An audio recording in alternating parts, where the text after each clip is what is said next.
درود و وقت بخیر دوستان عزیز، به سلسله معلومات های مفید و ارزشمند ما از چینل آریانا افغانستان تیوی خوش آمدید.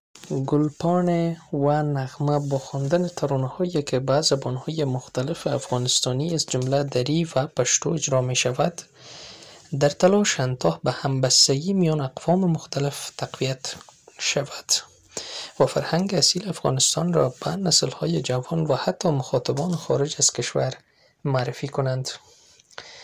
گلپان و نغمه دو هنرمند محبوب افغانستان هستند و همکاری های موسیقی نیز داشتند. این دو در چندین کنسرت و برنامه های موسیقی افغانستان از جمله جشنواره ها و مراسم های بزرگ با هم حضور یافتند. بینندگان و عزیزان گرامی، چینل ما را سابسکرایب نموده ویدیوهای ما را لایک بزنید و تا آخر تماشا کنید.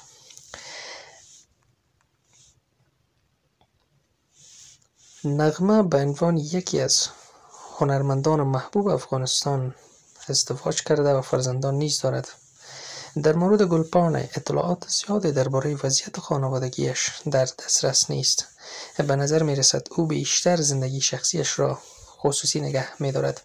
دیدار نغمه با گلپان باعث این شده است که محبت و نزدیکی و دوستی بین آنها بیشتر شود. آنها پلان دارند تا در آینده یک کنسرت خوب و عالی برگزار نمایند.